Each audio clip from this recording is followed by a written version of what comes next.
So here we have the BMW 530D GT on a 64 plate. I'm going to start off by showing you around the outside of the car, and then we'll hop in and run through some controls on the inside. But from the outside you can see that it's a 5-door car with alloy wheels and tinted windows. Let's start off inside the boot and then work our way around the rest of the car from there. The tailgate on this car will open electronically. You can do that from the tailgate or from the key. Simply press that button. As we approach the back of the car, you'll see we have reversing sensors. Plenty of boot space as well, along with the 3 individually folding rear seats should you wish to increase this space even further. Okay, so we're just going to work our way back round to the front of the car, and then we'll hop in and run through some controls on the inside. But now that we've done a full circle of it, you can see it's in excellent condition the whole way round. Just briefly before we climb in, I think it's well worth seeing the interior from this exterior point of view. There's plenty to run through on the dashboard, so let's hop in and we'll do that now. Okay, now that we're inside the car, we're going to start with the dials. On the left-hand side, we have the fuel gauge, followed by the speedometer, the rev counter, and the coolant temperature gauge. In the middle, you can see the total mass of the car. They are 119,285. You can change the information that's displayed within the speedometer to various bits of trip computer and fuel economy information, and that's done by hitting the button on the end of the indicator stalk. If we back out to the steering wheel, on the left-hand side, we have cruise control and speed limiter, and on the right-hand side, we have stereo and phone controls. The plus and minus paddles there so that you can change gear manually with this automatic gearbox should you wish to do that.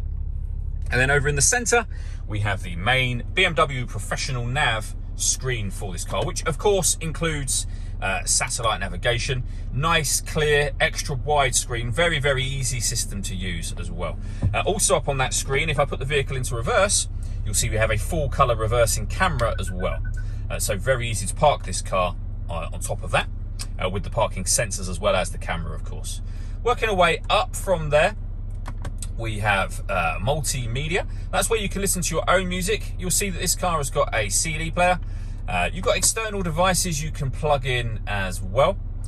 So they include Bluetooth audio, auxiliary input, and at the top here, USB input as well. So loads of ways to listen to your music in this car. On top of that, of course, you've got the radio. This car's got FM, AM and DAB radio available to you.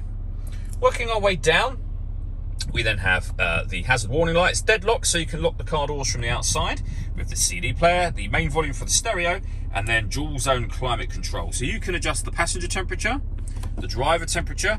You can increase or decrease the fan speed from here. The air conditioning is on at the minute, so off or back on again.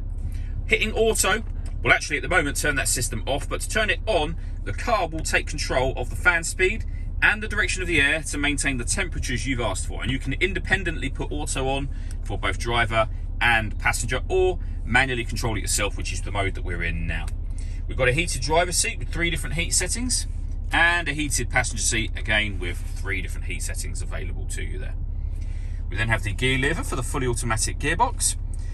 Next to that, you can turn off the traction control. You can change the driving setup of the car, so you can put it into sport mode, comfort mode, as you can see. We have an electronic handbrake with auto hold function. You can also turn off the parking sensors from here as well, and the iDrive dial, which controls everything up on the main screen. All that leaves me to say is thank you for taking the time to watch this video. If you'd like to come and see the car in person and have a test drive, please feel free to give us a call here at Glenbourne's. We'd love to hear from you soon.